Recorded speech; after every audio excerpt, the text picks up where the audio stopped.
Ladies and gentlemen, welcome to part 3 of my 11-part series on the fastest checkmates in chess history. Just put these on. If you haven't watched parts 1 and 2 already, please watch them first, because if you don't, what kind of monster are you? The links are in the description, of course. We are going to look now at game number 20 in our series. We have Anonymous versus Bill Wall, an online game played on February 14, 2009. So again, we're looking at an Indian defense. This is, again, it's the Budapest Gambit. And then we have D kills e5 is the move. And then black goes knight e4. There we go. This is the Fajerowicz Richter Gambit. And then we have f3, which is really not a good move for white because clearly black is winning here. Queen h4 check. G3.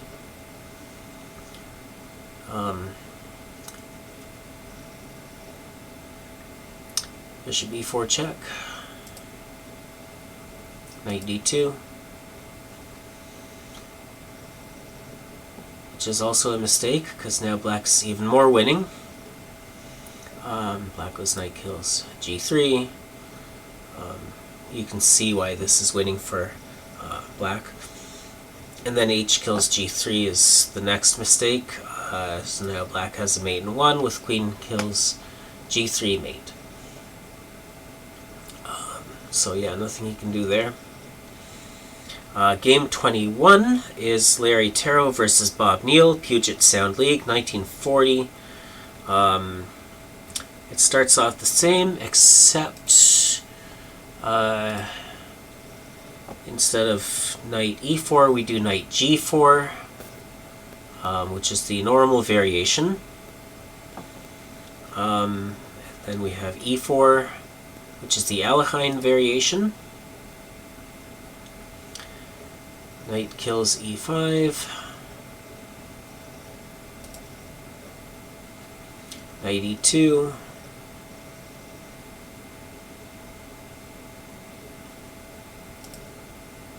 Bishop b4 check.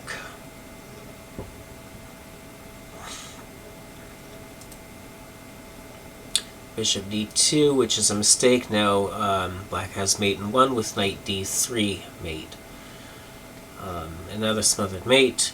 And then we have game number 22, which is Singers versus Tim Krabbé, 1958. This is an Indian defense. And then white plays knight d2, which is, yeah, that one. And then we have e5, which is called the Lazard Gambit. D kills e5.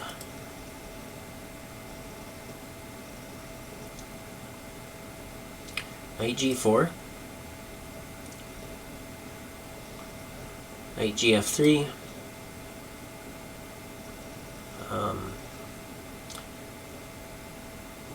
Bishop e7. h3. And that's a mistake because now black is winning. Knight e3. So attacking the queen. White tries to ward off the attack. Playing f kills e3, but that is losing. Black mates in 3 now. Black has bishop h4 check. And then white actually resigns at this point, but had the game continued, we would have seen knight kills h4, queen kills h4 check, g3, and then of course queen kills g3 mate. Some have questioned the legitimacy of this game, but Tim Krabbé himself has confirmed that it is real. By the way, most of you know, but for those who don't, Tim Krabbé has a brilliant website about chess where he lists his chess records, all the most interesting games that have ever been played. You should check it out. Perhaps in the future I will make a video where I talk more about the games on his site. Now we look at game 23, Heinrich Prodinger versus Goran A. Kosanovic, round 1, Hollein, Austria, 1988. Okay, so go back to Indian defense, and then we have white plays knight f3. Sorry, not that one, this one. This is called the Tor attack. And then we have c5, d kills c5, e6, bishop g5,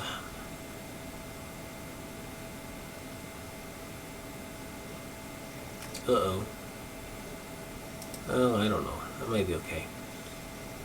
I need to correct the list of moves in some of these positions. Like I said earlier, they're supposed to be in order of best to worst, but sometimes they're not. So that might be one of those cases where it's not. Bishop kills c5. Knight c3. Queen b6.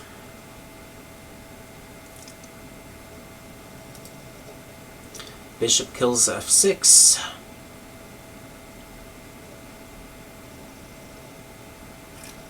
Uh-oh. Black has a mate in 2 here. Bishop kills f2 check. King d2 is forced, and then queen e3 mate. So, queen goes here, right next to the king, and yeah, no place he can go that's safe. He can't kill the queen with anything, because the queen's protected by the bishop. This Swiss tournament was won by Egon Brestian of Austria. Kosanovic came in second out of 94 players, and Prodinger was tied for last. The next opening I want to show you is the Van Kryze opening, an opening which I myself played a lot when I was a kid.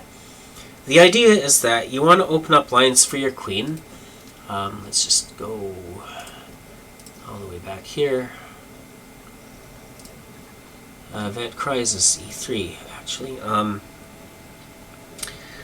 You want to open up lines for your queen and your king's bishop, and by moving your king's pawn, usually people move that pawn 2 spaces instead of just 1, as you see here. But the idea behind moving it only 1 space is that on e4, there's nothing defending that pawn, and should your adversary attack it, you need to use a move to defend it. Now, it's already protected by 2 of the pawns that haven't moved yet. See, the d2 pawn and the f2 pawn. At least that's the way my stupid little kid brain used to work. There was a period of time between roughly 2014 and early 2022 when I always started with d4, but prior to that and since then I usually open with e4 as white. But Van Kryze is a fairly solid opening, and I'm going to show you 2 games with this opening, of which white wins both. Game 24. Joseph Emil Krejcik, blindfolded, versus Anonymous, Vienna, 1908. So now black plays d6, and then we have knight f3.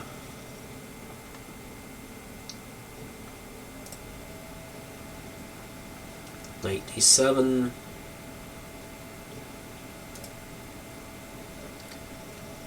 Bishop d3.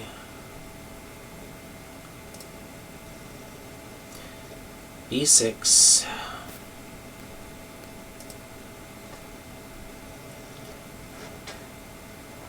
Knight g5. h6. Oh. That looks like a pretty bad move. White's winning now. Knight e6. Knight kills f7 is also good. F kills e6. That's an even worse move because now white has mate in 1. Bishop g6 mate. One thing I've noticed about these games where one of the players is blindfolded is that the blindfolded player is always the winner. I think what we can deduce from this is that being blindfolded is an advantage. You can focus solely on the game without being distracted by all the beautiful women in the room. Now, game 25 is Bent Corneliussen versus Martin Jensen, Danish Veterans Championship, round 4, Lyngby, Denmark, 1991.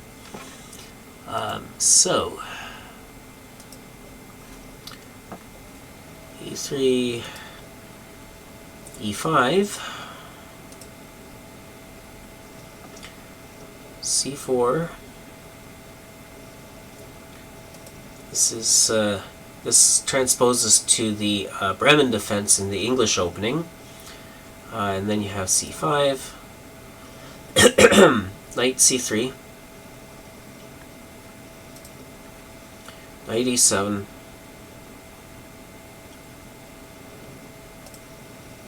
knight B5,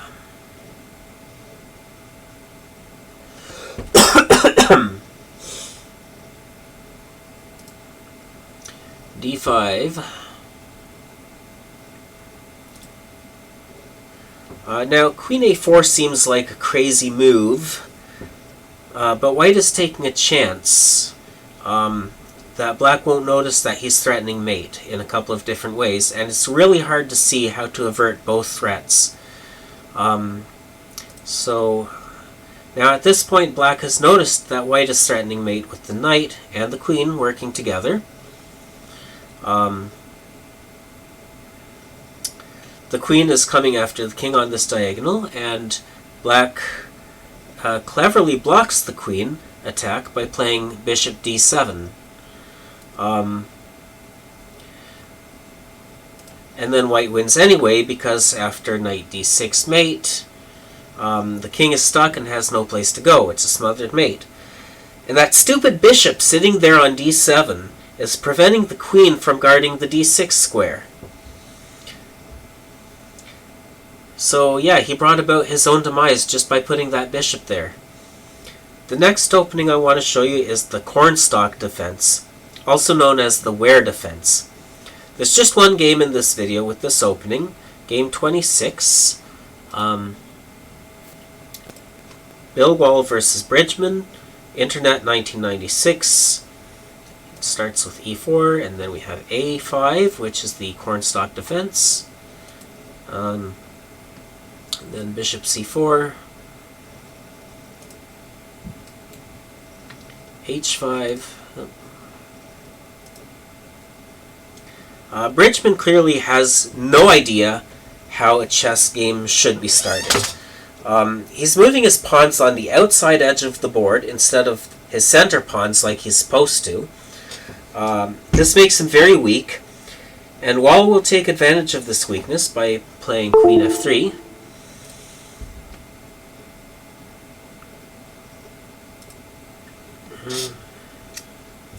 Which isn't even the best move, but he can afford to be a little aggressive because black's opening was so sloppy. How he's got both a queen and a bishop. I should say now, that's a typo. Now he's got both a queen and a bishop staring at that pawn on f7. In order to neutralize the obvious mate threat, black must play knight f6. Now he's thinking, this guy can't touch my pawn on f7. I've done a good job. Just hand me the trophy now already. Declare me the world champion. But Bill Wall says, hold on, not so fast. e5. Now black's knight is attacked. If he doesn't move it, his knight is toast. If he moves it, his king is toast. d5 is a perfectly good move, because now, if white takes knight, black gets the bishop as compensation. So he's going to move his pawn here. White takes the knight, black takes the bishop. Even Steven. But instead, black seems to have amnesia, and he's completely forgotten why he put his knight on f6 in the first place. He plays knight e4. A move with no redeeming qualities, because it saves neither his knight nor, more importantly, his king. And there are two ways to mate here, and Bill Wall chooses bishop kills f7 mate. He can also do it with the queen, that's just as good. The next opening I want to show you is Owen defense, also known as the Greek defense. There's only one game in this video with this opening, and that's game 27, O. Smith versus A. Bedge, Philadelphia, 1898. After e6, black plays, after e4, why did I say e6? Black plays b6, which is the Owen defense, and then white plays bishop c4. There we go. Bishop b7, knight f3,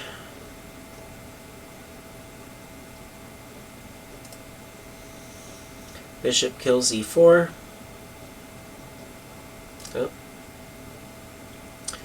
Oh. White has a bit of an advantage here now, knight g5, but he somehow loses that advantage by making that move. Black goes bishop g6, again offering white the advantage. White goes h4. Is this okay? I mean, almost. Black plays f6. f6 is pretty bad, actually. White goes h5, which is probably the best move. There we go. White's winning. And here comes black's worst move, bishop kills c2. And white wins with bishop f7 mate. Yeah, just the bishop right next to the king. He can't take the bishop because it's guarded by the knight. The next opening I want to show you is the Sicilian defense. Perhaps the most commonly played opening in the database. There are 80 ECO codes dedicated to the Sicilian defense, and 11 games in this series of videos with this opening. And since it's only 10 games per video, I can't even show them all in one video. That's why I have to watch them in order, so you get that continuity. Of these 11 games, white wins 6 of them, and black wins 5. So let's take a look at the Sicilian defense. Okay. Game 28, Milan Gardijan versus Gordana Sulc. 11th Bizovac Metallis Open, round 5, Bizovac, Croatia, February 28, 2004. E4, c5, white plays c4, which is the Staunton-Cochrane variation. And then we have knight c6, knight e2, knight e5, d4, queen a5 check, and here comes the mistake, bishop d2, and black mates in 1 with knight d3 mate. There we go, smothered mate. Gardijan was 47 years old and was clearly playing well below his usual ability. This Swiss tournament was won by Miso Sabalo of Croatia. Gordana Sulc was tied for 38th out of 84 players, and Gardijan was tied for last. Now we look at game 29, Molinari versus Bordes, correspondence 1979. We have e4, c5, c4, knight c6, knight e2. Okay.